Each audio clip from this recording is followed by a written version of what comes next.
Welcome, everyone. Gina here from Keeler Gardens with our very special guest today, Matt from the Talking Farm. So, some people call Matt Farmer Matt because he is our farmer at the Talking Farm. It's so exceptional to have you. Thank you for taking time out of this potentially busy season coming up, because I know that things are going to be going in the ground a little while. We're starting seeds, et cetera, et cetera. So we also have Ed in the background as our co-host. He may be popping in and out, but we left the two seats empty so anyone can join in. Experiential Ed is often my co-host. He helps with links and such, and you'll find him in the live chat side. So again, questions, anyone has any questions, slash Q, put them in the comments and we'll address your questions. Ed will be typing in links. We're good to go. So we will start with Matt. Tell us what you're most passionate about the Talking Farm. Give us a little information. Yeah, the Talking Farm is really a great operation, and we're really trying to do two things. The first thing is to be a production farm. So we're trying to create a space where we actually grow produce and grow it on a high quantity, high volume for the community. So this involves servicing food pantries, local restaurants, food distributors. Okay. And the second thing is we're an education farm. So the easiest way to say it is we are a production/education farm. So you teach. We teach. We do all sorts of stuff. So we do stuff with high school students. We do stuff with pre-K kids, middle school kids, after school programs. We have lots of volunteers at the farm. We have internships at the farm. So education is definitely our bread and butter. Okay, so you said you have pre-K, and I'm getting a question to the side. Oh, let's start off with where is the farm before I get into more detail. So tell us exactly where the farm is. So the Howard Street Farm is located in Skokie. So it's on Howard Street between McCormick and Crawford. Okay, so for those of you who don't know, we are in the Chicagoland area. Skokie, Illinois is a near suburb on the sort of near north side of the city. It's one suburb away from the city. It has a very urban feel, even though it's a suburb. And Howard Street is actually quite a major thoroughfare. It's a mix on the west side of neighborhoods, but then it gets a little industrial, and it gets a little. There's some parks. It's a mixed area. So where the Talking Farm is on Howard Street is a sort of a mixed industrial / business area. So it used to be a horse pasture, right? A horse farm? That's correct. Yeah, some good soil. Yeah. So I cut you off. So we were talking about education. Tell us, you mentioned pre-K. What's the youngest group that you'll take at the Talking Farm? Any age limit? Yeah, so we do curriculum with 2 and 3 year olds. Okay. And 4 and 5. So we share the property with the daycare facility. Okay. That's Skokie Park District. Right. And so we have the kids come out once or twice a week, and then we go to them and teach them actually lesson plans throughout the week. 2 and 3 year old children you're teaching. That's fantastic. Yeah. I mean, do they get it? So they get it on a very basic level. Okay. But they get it in a way that, so from what the teachers tell me, it's one of the things they have the most fun with as far as the kids. The kids are most excited to come out to the farm, try produce, walk around. It's very experiential. It's very low level education, but it's the kind of thing that kind of sticks with the kids in a way that it's just a great opportunity. That's fantastic. How exciting. Okay, so you've got all these educational programs too, and I know you work with Evanston Township High School too, and Evanston is another suburb in Chicago. So it's a border Skokie. So we're going to talk today about everything, about as much as we can talk about the farm. So the first thing I want to ask you specifically is, at this time of year, what are farm activities at this time of year for an urban farm setup like we have? What's your activities?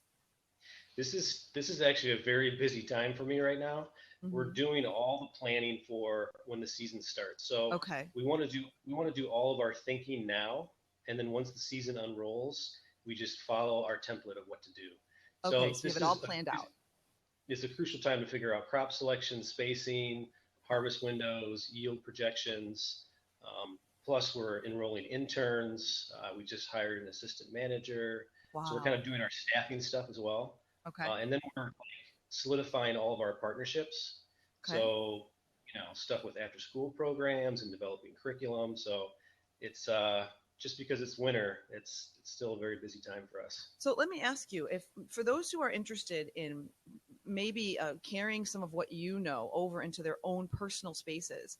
Would you think that now would be a reasonable time to start thinking about planning what you want to grow, and maybe talking to some of your local nurseries or your independent growers, independent garden centers to ask what they're going to be having available, or ordering your seeds now to get your seeds started? I mean, that's it lines up to what a home gardener would do in their own edible garden? Yeah, and it depends. So, like our first plant date at the farm is really the first week in April. Oh, that's early. And so, Yeah. yeah, so if you're planning to get a jump on the season, Mhm. yeah, you want to start thinking about that now. If you want to Okay. wait until, May 15th, kind of When all later the regular spring, stuff goes in. Yeah. yeah, Right. Yeah. it'll be fine. But it never hurts to start looking through seed catalogs and kind Right. of Right. mapping out your garden, figuring out what's going to go where. Okay. So it just So depends on what kind of setup you have. you said that you guys start planting in early April, beginning of April. What Yes. do you plant that early? We'll start there. Yeah, so we're going to do kale and chard, Okay. and we'll do radishes and turnips. Okay. You could also do spinach very easily at this time of year. Okay. Because those are all cold weather You got it. vegetables. Okay. Cold Great. weather crops. Yep. And then if you plant them in the beginning of April, when do you actually see, like edible results? Does it take 8 weeks, 12 weeks, more than that? So it all depends on the crop. So, Okay. turnips are about 40 days from when you've seeded it. Radishes are a little bit much kind of like half that time, 30 days, Wow, somewhere around that's there. great. Kale you do as a transplant. Kale and chard we do as a transplant. So it takes about 50 days from when it's transplanted to when you see the first harvest. So Okay. it's all really kind of crop dependent. Okay. So for those of us that want to sort of extend our growing season, we can start early with the right plants and just knowing Yes. when to expect the harvest. Okay. So Yes. then for those of us who are not nearly as motivated as you are to get out there in April, what's the second time frame you said, after like Mother's Day, middle of May? Yeah, May 15th is a pretty standard day for planting Okay. tomatoes, peppers, cucumbers, kind of squash, Okay. eggplant, that kind of thing.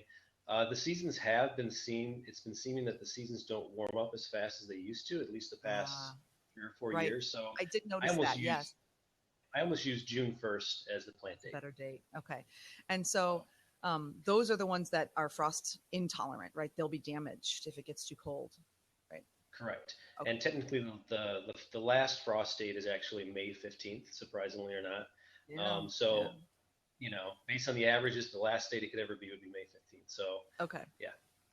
So tell us a little bit about what drives you to grow. Like you mentioned, you're doing kales and shards, and people could do spinach, but you're doing radishes and then later on you'll do your tomatoes. And what do you base your growing on, the need based on who you supply? Is that how it works for you? Yes. So one of the things we do in the off season is, talk to restaurants, talk to Hmm. chefs. Ah, okay. We propose to them what we're thinking about growing, because you always want to be able to grow with your best foot forward. So Hmm. crops that we're very comfortable with, we propose to them, I and then from see. there they kind of give us tweaks and say, well, think about this variety, maybe this variety. Have you thought about this? So we Okay. definitely try to tailor it towards restaurants and what they want. And the same thing's true with wholesale. You want to grow Okay. crops that can move conveniently and easily. Sure. Okay, so let's start with just like, what's a good radish to grow? I mean, why choose any particular cultivar? Do you have one that you like? Any particular one? Yeah, so this year we're gonna do the long skinny radish, which is kind of like the French breakfast radish. Okay. So it's got the white tips, Ooh. and chefs always want, from the chef's perspective, they want something different. They want something potentially flashy, something that's Okay. kind of makes the dish pop. Sure. So for the case of radishes, we thought we'd do something different, So tell me and that's again the something name of that that. I What think is that one called? You said it's a the one we're French white growing tip. is. Yeah, Okay. essentially, yeah. And it's a long, slender radish, so it's not the round, Ah, okay. radish. So Ed, if you'd be Yep. willing to type that into the comments, just so people know, a little bit, give people a little idea on something that might be unique or special that they could try on their own too. So, Yeah. and I'll remind. Oh, Ed was busy. Sorry. I'm telling Ed again. It's long, slender radish, French type with the white tip. Let's see if he remembers that. So, Yeah. I'm looking up the name right here. Let's see. you have the cultivar name maybe. Great. See, look, Well, I we're haven't. active. On, Well, I on have the name that, so we get most of our seeds from Johnny's Selected Oh, Seeds. and Johnny's Select Seeds are great. It's a great place to get seeds from. They have heirloom. They Yeah. have, lots of choices. And anyone who's, enjoying us right now, watching us, please do tweet and tell your friends and have people let everyone know. Tell Little Bird and Facebook and all that. So he's looking up in Johnny's catalog. Johnny Seed Company, I think is the name of it. And Johnny's Selected Seeds, yeah. Johnny They're Selected Seed. great. If you could include that too, add that link, that would be great. And of course, I can't find it whenever you want to look for it.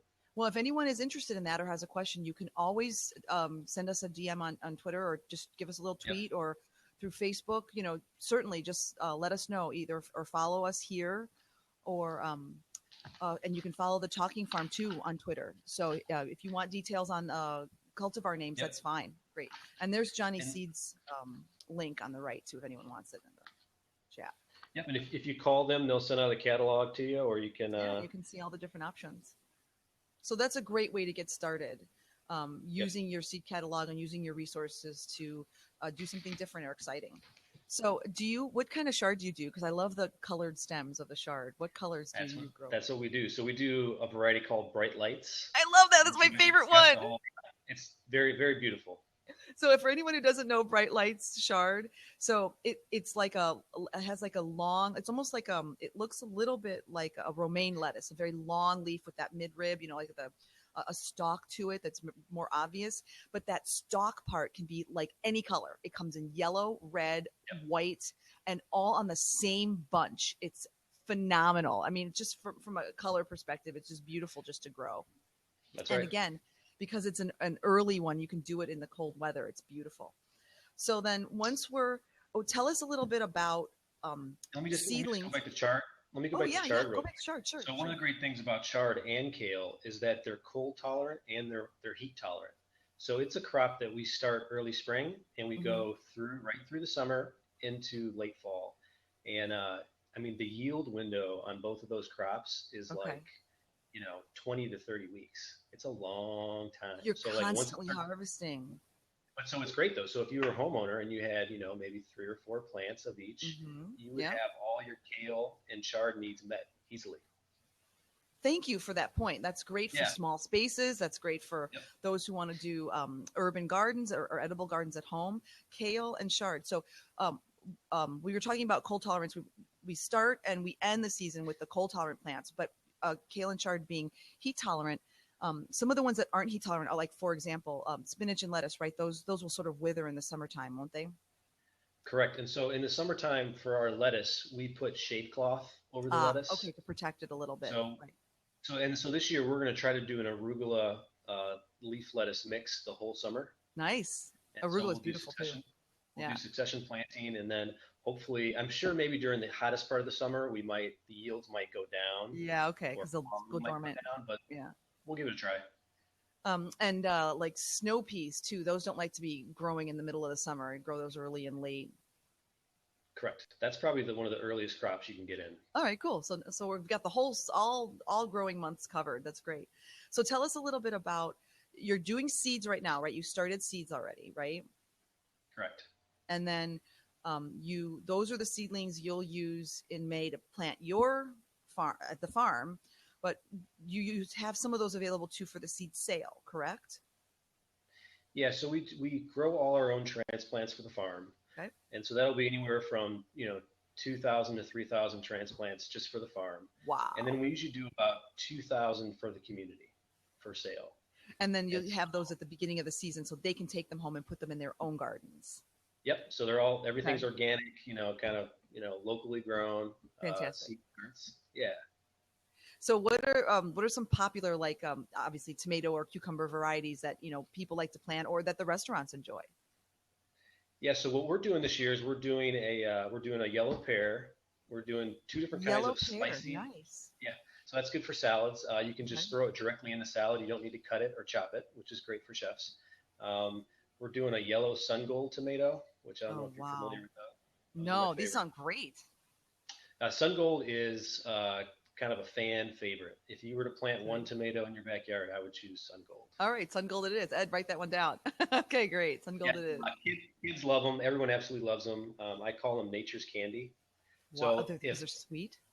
oh, super sweet. So if someone tells me they don't like tomatoes, I give them a Sun Gold, and if they don't like Sun Gold, then they'll just never like tomatoes. Okay, so that's the end all be all. Are they Yeah, it's the golden end all be tone? all. I mean, are they Yes, called Sun Gold? They're golden.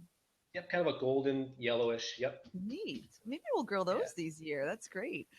Yeah, So, very prolific. so you mentioned that throughout your growing seasons, obviously you have this whole education side. So how does that work? Do you set up times where people come in and you sort of instruct them on what the tasks to do at the farm that day are? How does that work? Yeah, so really there's as far as like daily operations of the farm, there's really three ways to get involved. Okay. You can be a volunteer, Hmm. and typically whenever we're at the farm working, it's an open volunteer work day. So So anybody, okay. if you're Joe from down the street and you want to come on a Tuesday from 10 to 1, you can just Hmm. walk up. We'll kind of put you to work, tell you about the Great. farm, tell you about our mission. Okay. That's kind of really low level. And so that person just gets integrated into the fabric of whatever we're doing that day. Okay. And so that's the one. The two is we actually have a little mini farmer training program called the Farmhand Program. Hmm. And so this is something where it's a little more intentional. They sign up for like a 50-hour program with us. Okay.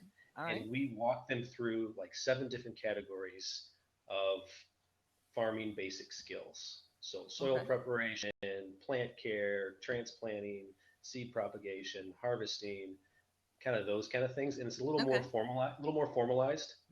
And then the biggest commitment would be to become a farm intern. Hmm. And that's where you're kind of just a step below kind of an employee. Hmm. We set up a schedule. You're there for those times. We kind of have expectations for you to actually help with the ongoing Okay. working of the farm. But then in turn, you get, the hands-on application of, Yeah, extensive experience. Yeah. yeah, you get, Fantastic. if you're interested in learning what like a production farm looks like and how it operates and working with volunteers in the community, internship is a good thing. How many interns do you normally have? Like do you have? I think that you have them for blocks of time, right? Like 2 months at a time, or how does it work? Yeah, so we have 3 internships, each for 3 months, starting in Okay. April and then going till about November. Last year we had 13 interns across that Wow. spectrum. So at any given day, there were 2 to 3 to 4 people there helping. So you can manage a commitment from over a dozen interns and schedule their time and make sure that they're coming, for these many days, these many hours, and then you break it up. So like if let's say I wanted to be an intern, I could say I'll either work the April, May, June, or I'll work the June, July, August, or September, October, November. Is that how it works? Exactly. We pick which Yep. month we want to work, and then we set our hours and stuff. Yeah, And so then we have session 1, session 2, session 3. okay, And there's kind of a process. You have to like send us your application. I then meet with you. We kind of do an interview. We figure out if it's a good okay, fit. And then we pick a session that fits for you, and then we pick a time commitment, typically okay. anywhere from 10 to 20 hours a week. And is there an age a limit? Like you have to be 18 to do that? Up until now, we haven't had anyone really younger than 18. Okay, I think interesting. Okay, if you were younger than 18, it would be, I think, on a case by case basis. okay, great. So So you're willing to educate and train people, and so would these interns get a similar level of experience as the farmhand would, just not for the whole season, only for portions of the season? Is that how it would work?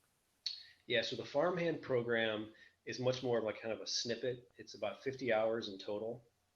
So Okay. they come throughout the whole season as their Right. time Okay. allows. Okay. The intern definitely gets way more hands-on experience. They get a very Great. similar packet, and with the internship, we try to do once a week learning session where Okay. all the interns kind of gather and we go through the binder. So it's much more of kind of an intense, process. And it's like a team, like everyone works together. Yeah. So from a scheduled kind of volunteer, you'll take groups. Like if a school or a corporation or a group wanted to come out, you would take that from a scheduled perspective, right? You'd say, hey, we want to come out on, like, 3 weeks from now, we want to bring 8 people, and then you sort of have a way that you can manage those groups. Yeah. So last year we had about 25 groups come out, and they were probably anywhere from 5 to 35 people. And a Oh lot of times wow, it's corporations. So like Allstate just sent me an email. They want to bring a group out to wow. the farm. It's some of the corporations. It's kind of like their way to give back. It's their way to do Okay, team builders, corporate. sure. It gets people out of the office. It's a different environment. Folks get to know Yeah, each other. yeah. And so most places just have a blast when they come out to the farm. We like So you give just them a farm. you just put them Give to them, work. oh, give them a farm tour, introduce ourselves, tell them what we're doing, and then you pretty much just crack the whip on them. That's great. And then That's they walk away. exciting. Yeah. Um, Maybe we'll come out and we'll do a show, like when you've got some groups out there, and show how you put people to work and how people get into it, and shovel and dig and weed and everything. That'd be really interesting. it's great because these are all folks typically who are office people. So an Right. afternoon, Yeah. an afternoon of moving wood chips or wheelbarrows of soil is actually a lot of fun to them. Yeah. So Right. Yeah. Exactly. Yeah. something different. They're out in the sun. And you're full time at the farm, right? I mean, this is your commitment, right? Correct. That's Yep. great. So let's quick recap, because I want to touch on a couple different things. So the first and most important thing is we're growing food in urban settings. We don't have to get our food from 80 miles away or 500 miles away or from overseas, because we can grow food in a small, I mean, you guys only have a half acre, right? That's the growing space right now. Currently we're at a half acre, but we have So three they're acres only using a half acre of space, and they're providing food for an entire season for restaurants, for people. They're growing seeds for local people for their gardens. So we can grow locally. It isn't hard. And um, the Talking Farm has a wonderful board and a wonderful group of people that support it and directed it and have built it into this productive facility that it is. So that's the first point. The second point is the value that you mentioned about teaching people, teaching school groups, doing farming and edible gardens at schools, having a space and a place and a group that will accommodate people who want to get out of an office, who want to get out of an urban setting and get out to, although a small patch, but a natural piece of land that is used to grow and produce. And then, of course, all the results, the wonderful restaurants that you support, the neighborhood that you support. And then you also do some events throughout the year too, right? There's some farm events where people can come and enjoy things at the farm. Yeah, so we typically do a big annual party at the end of the season That's great. called the Hullabaloo, and it's super family friendly. There's like live Mhm. music, there's games for the kids, there's chef demos, farm tours, um, and that's been a big hit over the past couple of years. Anywhere from 300 to 500 people show up. Wow. It's just a great way to kind of celebrate what we're doing. That's And I excellent. think I think those kind of things will only grow our capacity to host Hmm. events and have it be Yeah. more of a community environment will only continue to grow. So we can have farm to table dinners. We could have banquets out there. Oh, We're going to fantastic. do like monthly potlucks this summer. The last Friday of each month, we'll do a monthly potluck. It's kind of a free Okay. for all. It's a free for all for the community. If you want to bring instruments, you Show up, can. bring something great. I mean, I'd love to like have like a horseshoe patch together. We have like horseshoe competitions. I mean, really low key, just kind of hanging out at the farm, enjoying That's the great. outside. Yep. So if on the right, I know Ed is working with the chat. If anyone has any specific questions they want to gear toward Matt, we're going to keep them probably for maybe 10 minutes more, 5 or 10 minutes more, if you guys have any questions. And actually, if anyone wants to join in the seat and talk to Matt directly, that's fine too. If no one has any questions, then I'll mention a couple of other things. I know you're speaking next month at the Lurie Garden. I am, yeah. So a similar topic about urban gardens and edible gardens and such. Yep, we're going to give a history of who we are as an organization and then Okay. talk about what we're doing, where we're headed, and then just discuss all the reasons why it's important. So, in case we weren't clear, and because I'm so familiar with the Talking Farm, as of course are you, if anyone has any specific questions regarding what the Talking Farm does or is, let us know, because we get so excited. Sometimes we don't cover the basics. We are the Talking Farm again is a an urban farm with about a half acre of growing space. And how does it work? You have fields or rows, you number them. How does that work on the farm? Yeah, so currently we're growing on a half acre, but we're only at 40% of our capacity. Okay. So we currently have 4 fields in play. Each Okay. field's about 5,000 square feet. Okay. So it's about 70 feet by 70 feet. Okay. And then we have room for 6 more fields. And then you call them fields because that allows you to sort of organize what's growing where. You can say field one's going to have this, field two's going to have that. Is that why you go by fields? Yeah, so like field one has 14 rows. Okay, got it. Field two has like 13 rows. Okay. And so when you do your crop plan, you have to be able to differentiate between what goes what and where. Okay. And so that brings us back to like a home garden. When you're doing a plan on what you want to grow in a home garden, you've got to estimate what kind of results you're going to have and what kind of harvest you're going to have, because you don't want to plant 17 tomato plants if you can't eat 17 plants worth of tomatoes. You might want to break it up and plant something different, or you might want to plant something that'll take up a little more space, like a zucchini or one of the squashes, that vine. And if you've got more space, instead of just filling it up with stuff that you can't use, or maybe you want to give it away, because that's always a good way to go too. So Yeah, I think the first place to start if you're doing a home garden is to actually figure out how much square footage you have. okay, all right, And the easiest way to do that is to put it on graph paper. yep, And so you okay, just count each square on the graph paper as 1 square foot. great, And then great, what you do is you dream up all the veggies you want to grow. okay, yeah, And then you make your list of veggies you want to grow. You separate them into cold tolerant or heat tolerant crops. You make two okay, divisions. And then mm-hmm. you have to figure out the spacing, kind of like what you alluded to. So like zucchinis need, 2 foot by 2 foot square feet. Okay, So right, 4 square feet. And so then you have to like plug it into your square footage. And and make all sure that you got stuff enough is for really everything. super easy to find in any kind of vegetable growing. Okay, great, great. Yep. um so oh shoot, I had a really good question and it just left me because I was so intrigued by what you were saying about the graph paper. Yep. um, so when you are in the midst of your growing season and produce is coming off the farm, you distribute, and then the distributors then forward it on to local restaurants. Do you also go to local farmers markets too? So you're an average local person might be able to take advantage of the Talking Farms produce directly. Yeah, this year we didn't go to any farmers market last year Okay. because it's a staffing issue, it's a capacity Right, issue. you have to have somebody there. Sure, Yeah. sure. But this year we're hoping to begin to dabble with farmers markets. Okay, great. So we might Yep. be able to access that directly. Correct. Now, are you permitted to talk about any of the restaurants that use your produce? I mean, is that okay? Do you know? Or can you mention their names? Yeah. So I mean, so we use Farmhouse in Evanston.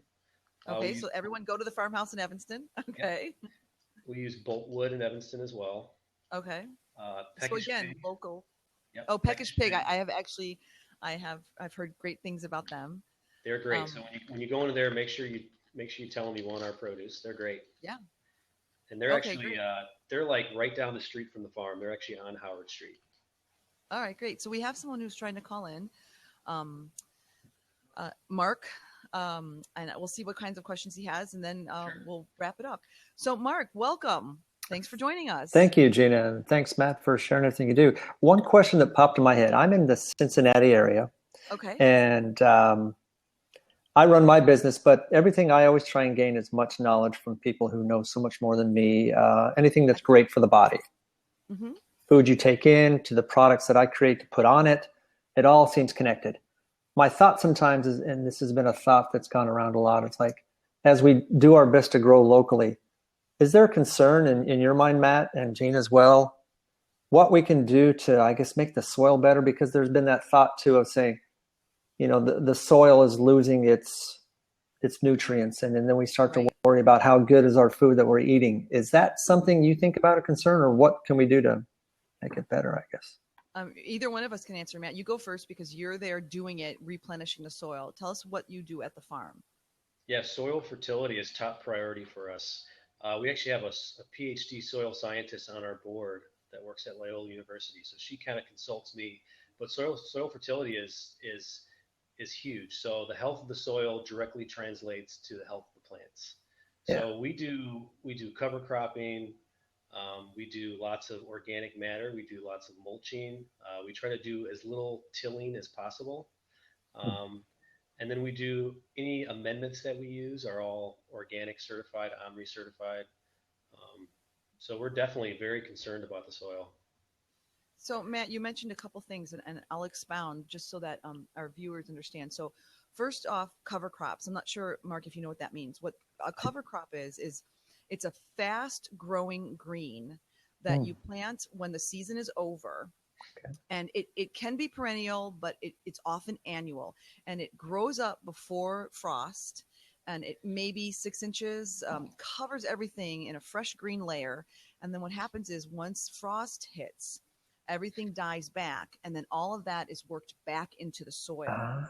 So Johnny Seed actually is the company we were talking about earlier. Johnny Seed provides seeds for cover crop, and they're actually guiding you on what is your soil problem. So if you have heavy clay compaction, use this radish to break up your compaction.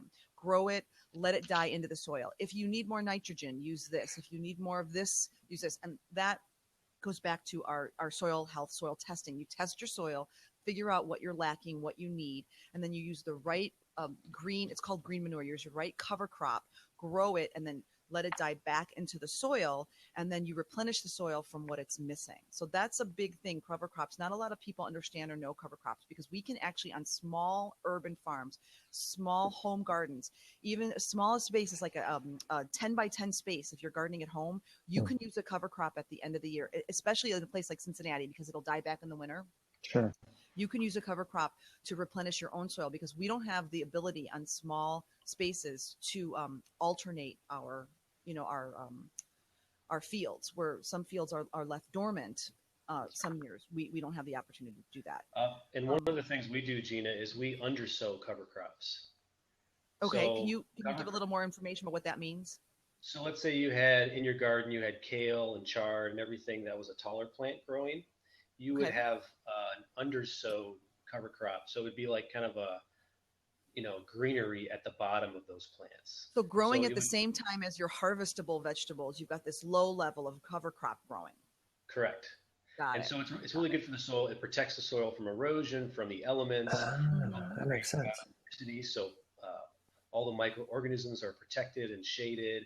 And also it helps with pest control because beneficial insects live in that. You're like making habitat. So undersowed cover crops are great. Now you can't do certain things if you're undersowing cover crops. Like if you're planting, or it's harder, you have to make divisions of where they can go and where they can't go. So if you're doing carrots or onions or like a root crop, it's harder. But if you can grow a crop that's tall and underneath it could be a foot of cover crops, it's a no-brainer. At the same time, that's great new information for us. Yep. Now you also mentioned amendments. Explain what amendments are, how that works. How do you add amendments if you don't till the soil? So you can always loosely till in the first couple inches of soil. So the top couple inches, Yep, there's different hand tools you can use. And so there's also OMRI certified, organic certified fertilizers that you can use that are synthetically made. And, based on what your soil tests give you, there might be certain things you have to add, be it minerals, be it different kind of nutrients, macronutrients, micronutrients. But if you get a soil test, which is really easy to do, most places will actually advise you on what to add what you into need your to soil. add, right, yeah. Okay.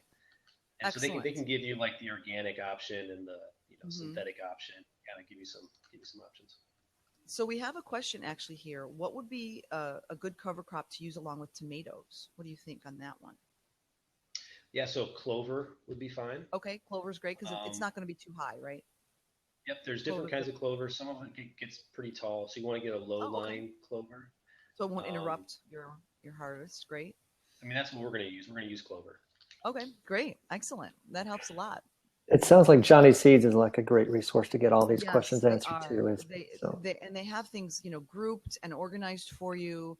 They do small size versus bulk depending on your space. So Johnny Seeds, and they are referenced many. We have the Chicago Botanic Garden up here on the North Shore, the north side of Chicago, and they also recommend Johnny seeds. That's their go-to also. So yeah, they're very popular and very, very, respected, well respected. Another concern I hear from just either friends or just kind of as talking amongst acquaintances and things, always worried about pesticides too, and how topsoil gets eroded. But sounds like what Matt's saying, reincorporating it, and they're having very learned people, obviously, increase the quality of the soil around. Is there a concern sometimes of hopefully getting good seeds that haven't been like from the beginning altered or I don't know, there's articles and talk about that, so you never know what to trust or what to hear on some of that, but if you could answer to any of that, I don't know. I can actually speak a little bit to the seed process. If you're looking for seeds that are like true to their heritage and have not been twisted around too much, we suggest heirloom varieties. Heirloom varieties are ones that they are true to seed. So you plant a seed, you grow them up, whatever fruit is produced, the seed that comes from there, you plant it, it's going to produce the same thing over and over and over again. Now, there is breeding that's actually done that's natural, where you can take 2 tomatoes or you can take 2 plants and you can share the pollen and you can share you can make new seed and it's going to be a different plant. That's not an altering that is negative for us. That's not an injection of foreign DNA. So hybrids, from the perspective of naturally bred hybrids, are not in any way, shape, or form a negative to you from a medical or medicinal perspective. It's when you have additional DNA inserted, and that's tough because it's such an interesting and hard to manage topic right now. It's really hard to know for sure. Can you comment at all on that, Matt? You mean on the GMO thing? Yeah, I mean, so do you have a way as a farmer of knowing if your seeds are genetically modified? Do you know? I mean, is it labeled that way? How does that work for you? Yeah, I would think it would be labeled as a GMO. I've actually never come across any GMO seeds in my seed catalog that I know of. Yeah. So they're either a heirloom or they're a hybrid. Right. And both of those we think are okay. Yeah, hybrids are right, and the natural hybrids. And Johnny Seed actually does some heirlooms, and the other company that you can look into is Seed Saver Exchange. They're all about heirloom seeds and heirloom products. You're not eating the cover crop. No, don't eat the cover crop. It's just a random green for you to include. But going back to pesticides, I wanted to mention something because organic obviously is no chemicals. But what we're taught from organic farmers is that if you see a chard or a lettuce and your farm is organic, you might see a little hole or a little bite taken off the edge. There might be some imperfections. And you have to balance that and not freak out from those imperfections, but just know those are healthy, safe insects that are part of the ecosystem that we need to keep around. And, if we need to share a little bit of our greens with them, then it's not a negative for us, So I hope we've answered your questions. Plenty. And I'll leave with one comment. I noticed there's been a couple of organizations here trying to reclaim some old, within the city, where some older buildings have been left out and it was just a empty kind of trashed out place. And now they've reclaimed it. And now it's become a kind of a community garden that people kind of join in and help do it, which I really like seeing that. And, hopefully more cities are picking up on that, especially some of the bigger cities. I just congratulate you for what you're doing up there so far in Skokie and all, and continued success. Please do follow us here at Keeler Gardens if you're interested in general horticulture, and please follow the Talking Farm too. We're hoping to do a whole series where we'll have Matt back throughout the season on multiple occasions and maybe additional participants to talk about what's going on at the farm and such. So we'd love to see you again. Great. Very nice. Great. Appreciate it. Have a great day. Yep. So, if anyone has additional questions, I am happy to stay on, and Ed will jump in and be my co-host. Matt, if you need to go because you are busy, we completely understand. If you have a couple more minutes, I've always got more questions. Totally up to you. Yeah, I have some time if you got some questions. Okay, great. I do have more questions. I'm so excited. So I love to hear about these different varieties of plants from the perspective of so you already mentioned that sun gold tomato, and because it's sweet and people love it and it's the way to introduce people to tomatoes. Do you have another variety of another vegetable that you really suggest? Like, oh, you've got to try this cucumber, you've got to try this, or you've got to try that. So, to get us excited about vegetables. Yeah, there is it's another kind of tomato. It's Okay. called a husk tomato. It's called Okay. it's called a ground cherry. It's Ground it's cherry. very Okay. it's very different. It actually comes in a brown husk, almost like a tomatillo, but Oh, okay. Yeah. it's very very sweet. It has a very long shelf life, so it Ah. can stay preserved in that little brown husk for I mean a month, and Wow. that's kind of a fan favorite. And that's also valuable too. If you've got a nice harvest, you don't have to pick them every minute, every single day. It can hang on there for a little bit and stay fresh. That's great. So the husk Yeah, tomato. Okay. the one of the things we're growing this year is the Hakurai turnip. Okay. Turn up. Okay. It's actually a white turnip, and surprisingly, you can eat it right from the ground. It's that Ooh. edible. Most folks will just wash it off, take a bite, and they're happy. And it's tasty. And That's great. you wouldn't think that about turnips, but this one is just it's very sweet and it's got a great Okay. flavor. And if you could put that in the comments, if we don't know how to spell it, maybe you could check online. Hakurai. He's talking to people. It's the Hakurai turnip, white turnip. Do a little search for it. Okay, And we're putting that to work. that's a Johnny Seed thing. That's another Johnny Seed one. Okay. I also saw that there's a distinguishing feature between pickling cucumbers and regular cucumbers. Yes. So So, as far as I know, they're smaller pickling cucumbers okay, right, of and course, yeah. have less seeds. Okay, so better for pickling. Got it. Yeah, so we All actually right. we're doing a pickling cucumber this year that's actually white. Oh, like inside and out. Um, on the Like the outside, flesh is white. the flesh is white. Yeah, Okay, nice. Okay, so put in there too white cucumber, Ed, for pickling. called Okay. salt and pepper cucumber. Salt and pepper cucumber. Okay, great. Oh, there's the Hakurai, the link for the Hakurai turnip. I might try that one. Anything that will grow fast. I love the instant gratification. So, um, Right. actually, I do have a question about moving away from vegetables. Do you do any fruits like strawberries or blueberries or anything like that? Yeah, so at the high school garden, we do strawberries and raspberries. Okay. And we also planted an orchard last year. We planted about 50 fruit trees at the high school. At the high school. At the high school, yeah. Fantastic. So it's 30 pears and 20 apples. Wow. So is the hope that they will fruit this year? No. It's gonna be 5 years before we start getting Oh, produce. are they whips? Are they like little tiny Yep. babies? Yeah. Okay. Yep. So anyone who doesn't know what a whip is, when you plant a tree, so like even the smallest tree you see being installed or planted, it's got to be 6 or 8 years old to have any kind of substance.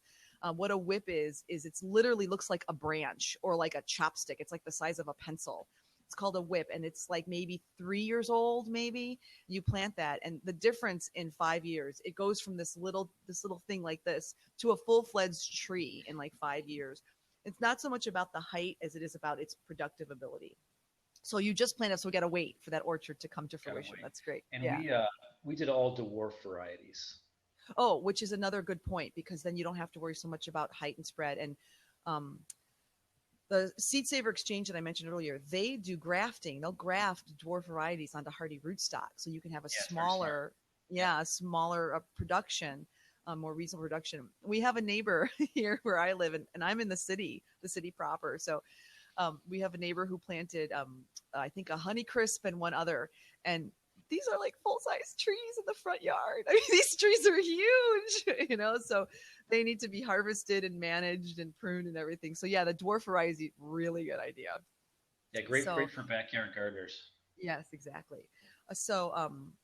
Any other questions, Ed? Are we missing anything? Are we good?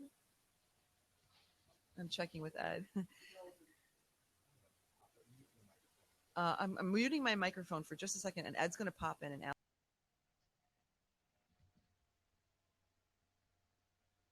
Nope, can't hear you, Ed. Here, talk. Talk. Can you hear Ed?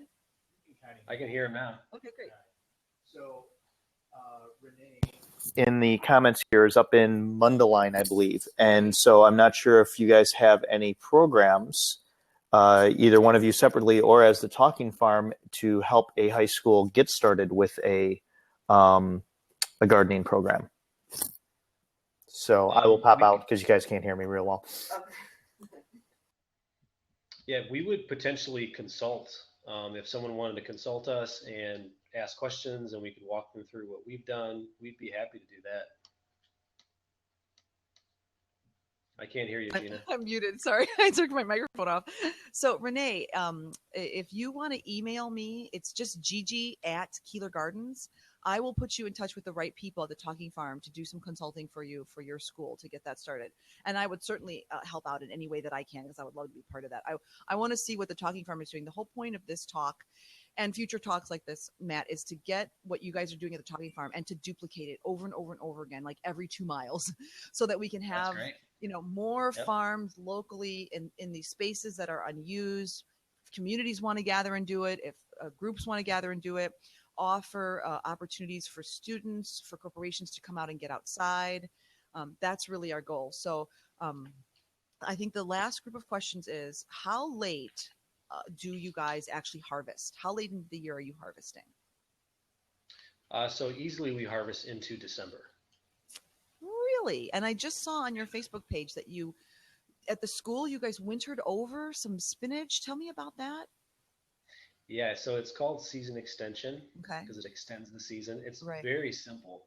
So at the high school, all you do is we have a raised bed. We have hoops that's actually half-inch conduit, electrical conduit that we have a jig that bends it to the shape of the bed. Right. Okay. And then we just put agricultural plastic over it. And Okay. that, because spinach is so cold tolerant, so we planted seeds, early October. Okay. And then they get going, they get established. They pretty much lie dormant for the whole winter. And Okay. then now as it starts to pick up, they're ready to go. Very, very simple. Very simple. So it's called a hoop house. Renee mentioned this. So what it looks like is like a half pipe is what it looks like of plastic over the bed. So this is outside that you did this. Correct. So this spinach was able to survive over our winter here with that covering. Yeah, and it survived last winter as well. So that's fantastic. This winter was a pretty light winter, but it can survive harsh winters as well. Excellent. I think Ed has a question. Hold on.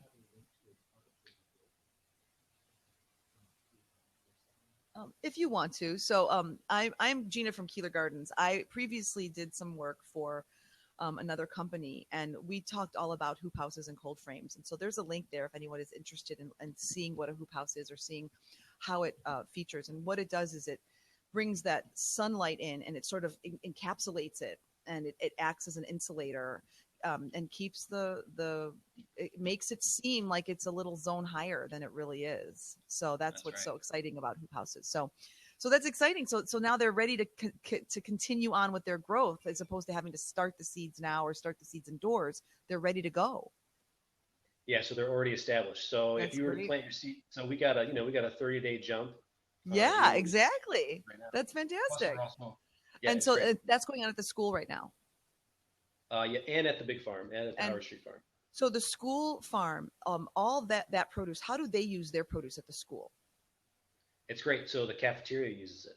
So they use it locally. That's fantastic. Yeah. And then in the summer, we actually hire youth, and it's a paid job for them, and we sell at the Evanston Farmers Market. Okay, so they go to the market and then sell their own things that they've grown throughout the summer. Yeah, so when school is not in session, it goes to the farmer's market. When school is in session, it goes to the cafeteria. Yep. Well, that's fantastic. Yep. So we haven't even touched on how fantastic the Talking Farm is. This is a phenomenal program, and we'll be back again with Matt. So Matt's going to be at the Lurie Garden talking. You can meet Matt if you want to go to the Lurie Garden on April 14th. I think his talk is after lunch, like sometime afternoon or maybe 1 o'clock, something like that. And he'll be speaking to whomever shows up and registers. And these programs are offered by the Lurie Garden at no cost. So Matt will be out there chatting about, gardening, vegetable gardens, urban, spaces from the perspective of edible gardens. And I'm so sorry, Matt, I'm actually out of town that week, so I can't come see you myself.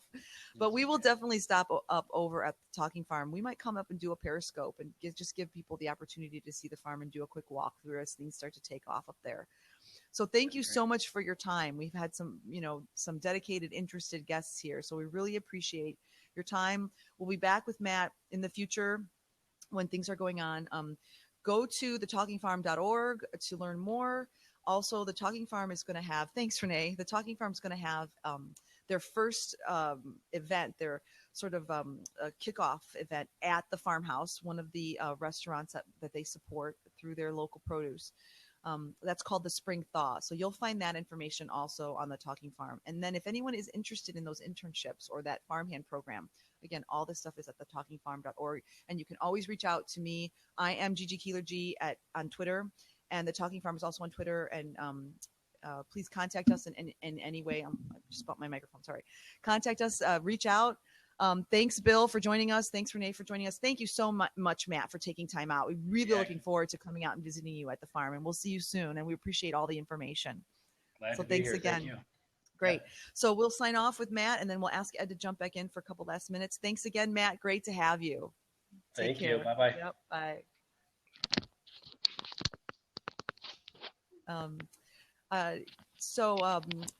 At this point, what we're going to do is we're going to stop the recording and thank everyone for joining us. Although Ed's going to jump back in and we'll answer any last minute questions that anyone has.